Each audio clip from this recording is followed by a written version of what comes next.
If you enjoyed this podcast, please consider liking, sharing, and subscribing to the channel. The footprints that shook the world. The photographs hit Britain like lightning in late 1951.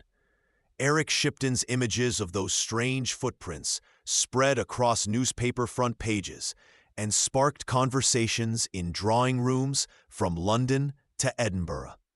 What had been whispered tales among Sherpa guides suddenly became front-page news across the civilized world. The reaction was immediate and intense.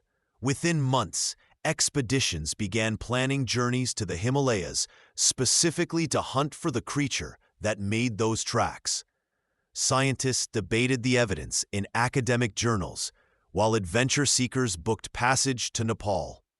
The photographs transformed a regional legend into a global obsession that would drive decades of searches. But questions remained about the discovery itself.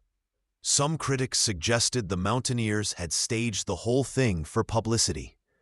Others pointed to the team's sterling reputation and asked why respected explorers would risk their careers on a hoax.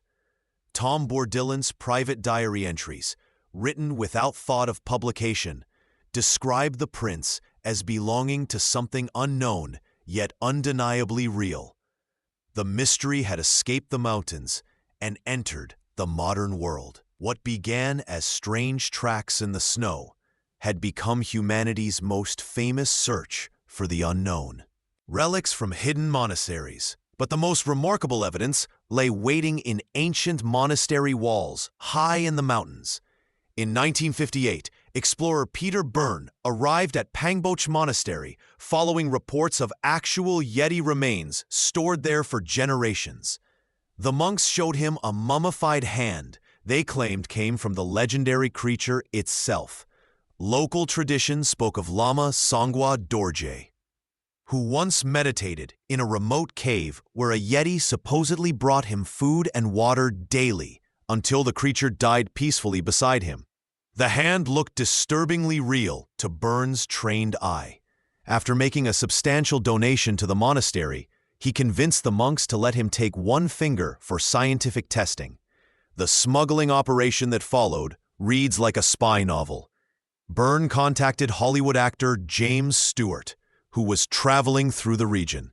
Stewart's wife secretly carried the finger out of Nepal hidden in her luggage, wrapped among her personal clothing.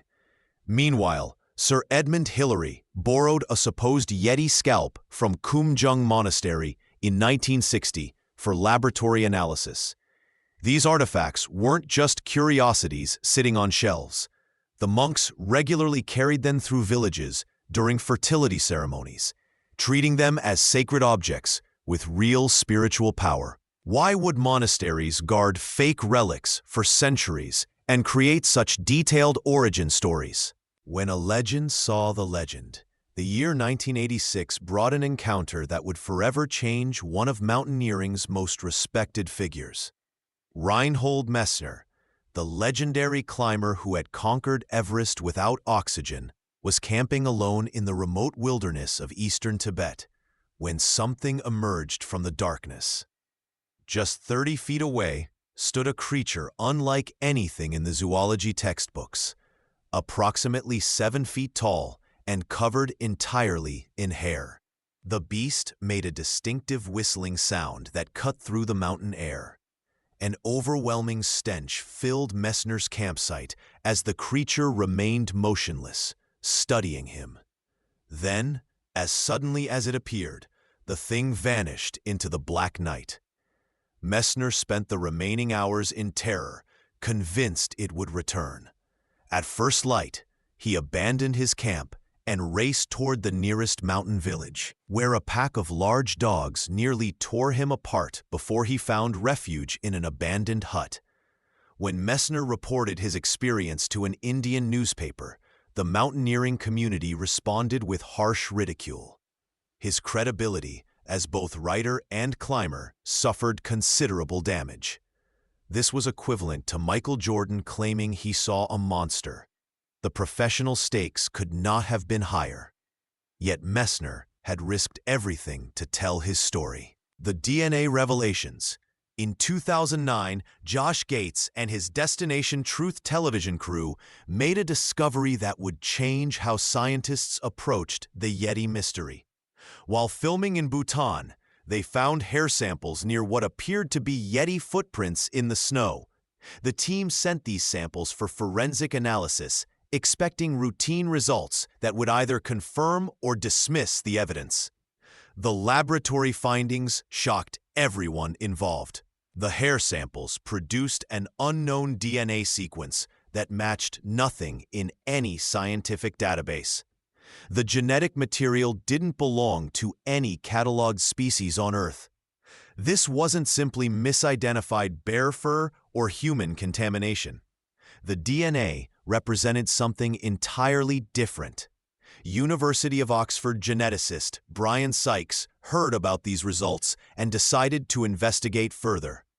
In 2013, he made a worldwide appeal for any physical evidence related to Yeti sightings. Museums, private collectors, and expedition teams from around the globe responded. Sykes received dozens of samples, including hair, bone fragments, and preserved specimens that people claimed came from Yeti encounters. 2 samples produced the most remarkable results. One hair specimen came from northern India's western Himalayas. Another originated from Bhutan, hundreds of miles away. When Sykes tested both samples, they showed identical DNA matches to a Pleistocene polar bear jawbone that lived between 40,000 and 120,000 years ago. How could modern hair samples match an extinct prehistoric bear? The bear hypothesis and its dissenters. Scientists finally offered explanations that seemed to solve the Yeti puzzle once and for all. Dr. Michael Ward proposed that the famous 1951 footprints came from local Tibetans with unusual foot shapes. He had personally met villagers whose big toes bent at sharp angles from the rest of their feet. Ward documented something remarkable about these mountain people. They could walk barefoot through snow above 15,000 feet for weeks without getting frostbite. Their bodies developed what doctors called cold-induced vasodilatation, allowing warm blood to keep flowing to their hands and feet in freezing temperatures.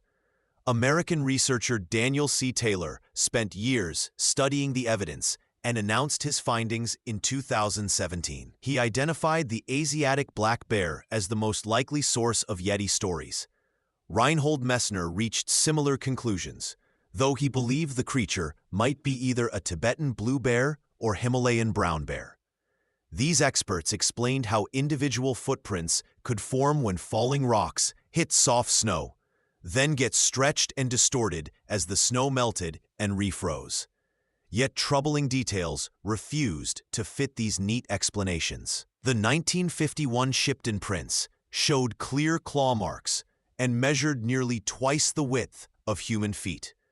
How could overlapping bear paws create mile-long tracks with such consistent spacing?